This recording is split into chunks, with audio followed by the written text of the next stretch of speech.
I mentioned the Tigers won on a walk-off. That walk-off was by none other than Miguel Cabrera. Wasn't by Javi Baez. What a It was shock. not by Javi Baez, who has been getting on base a little bit more, has been hitting with a little bit of power here, but nothing to Mm, the effect of Miguel what? Cabrera, which basically I've been talking about Cabrera every week because he's essentially the only bright spot on this very bad Tigers team this year. But it also gives me an opportunity to come up with a new segment. And I keep saying I need to come up with new ways, new and creative ways to talk about my shitty teams every week. So this is not creative.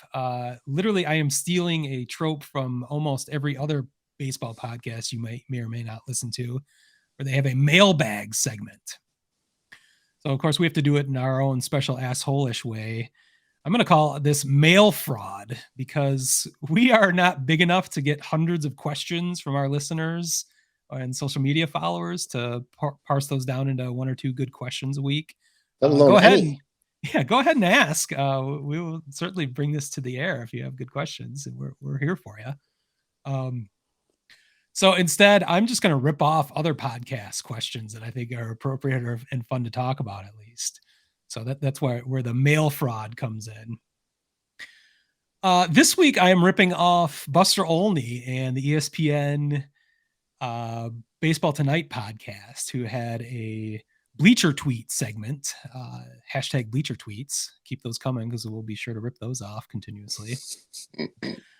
Mitchell at Tigers of Detroit. There's some underscores in there. I forget. Asked Buster if he thought Miggy was the best hitter on the Tigers, which I thought was hilarious because it's unbelievably obvious that Miggy is by far the best hitter of the Tigers this year. It's not even close. And it is remarkable. And I think this is why Buster chose to talk about this. It's kind of unbelievable how much better Miggy has been than all of his teammates. Miggy leads the team in batting average, OPS, weighted runs created, plus basically every offensive category you can think of.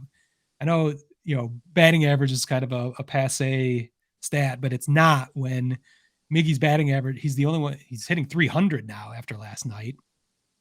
He's now 96 points better than second place hitter on the Tigers. That would be the aforementioned Javi Baez, who's hitting 204. Cool 204. He sure is. The rest of the great Tigers for my fantasy team. Yeah, who you tried to trade to me this week. I thought you wanted him. Amusing. The rest of the Tigers roster. Excuse me, before you continue, I apologize. But the only thing more amusing was you trying to get Justin Verlander off my roster. That was more amusing. I was going to give you plenty in return, but you... No, not really. But go ahead, continue. I'll cut this out of the episode, but... Where was I?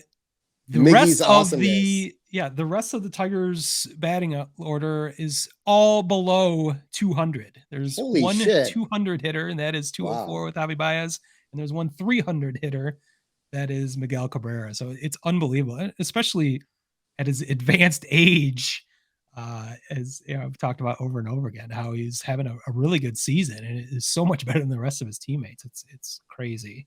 He has 14 more hits than the next highest Tigers batter has. I mean, it's unbelievable. I'm looking at numbers right now, dude. It's crazy. Yeah, he leads. I mean, obviously in batting average, again in on base percentage, he does in slugging, and then by definition, he does in OPS. Yeah.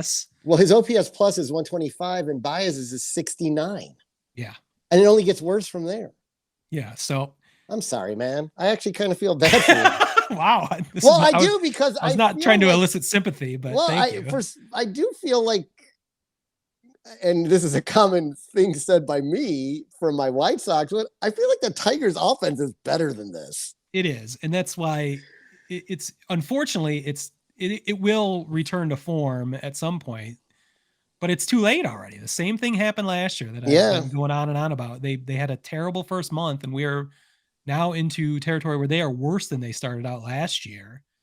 And they just buried themselves even in a division. Well, you guys, your White Sox were playing much better last year than they are this year, but they kind of ran away with it. The Tigers, despite having 500 or better records for the next 5 months, had no chance and were not a playoff contender in any form fashion. They're in a worse scenario now. So even when they turn it around, they're going to be more fun to watch at some point this summer. But it is not going to bear any fruit in the playoffs. They're just not going to be a contender. I just don't see how they can make up any kind of deficit they have at this point.